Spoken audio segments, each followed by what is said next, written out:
right, take off this little plastic plug or rubber plug.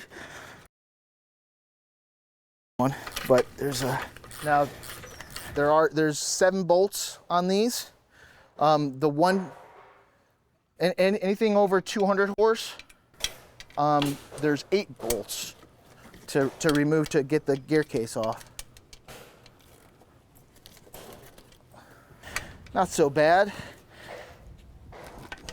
Usually they're very hard to get off if they're not greased from last time of being maintenance or replaced. These engines have really low hours, but either way, when there's milk, when the gear lube's milky, either way you need to get into that water pump.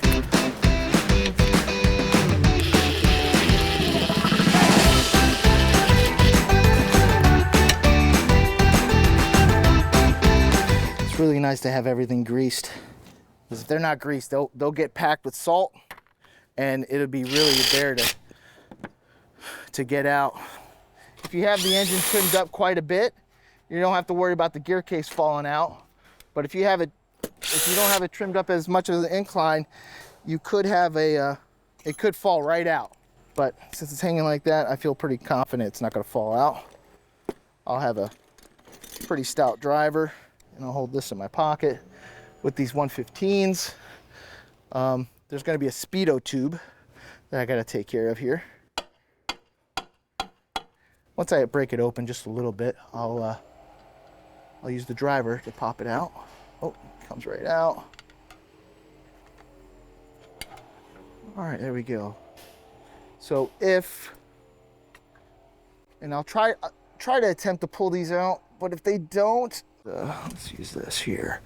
So I'll give it like a little twist just to move the rubber on it and break it loose, and then try to pull it off. See that?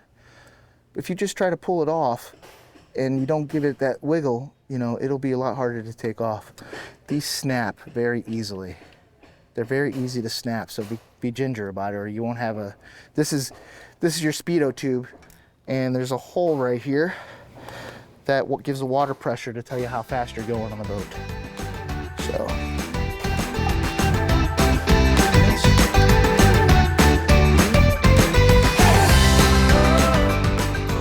number one thing to do is make sure that it's in neutral, because we took it off in neutral. We're going to put it back on neutral.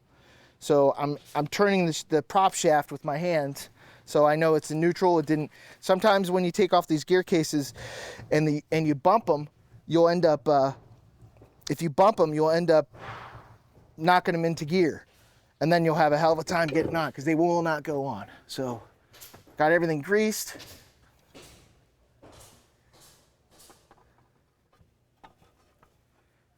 All right, first things first, we got to put our speedo toes back on. Don't want to forget that. If we do, poor guy's not going to be able to reach speed, and his fuel economy gauge will not be correct. You need the speedo to read the fuel economy. So I'm going to make sure the shift shaft is in there. Give it just a touch of finesse. There we go.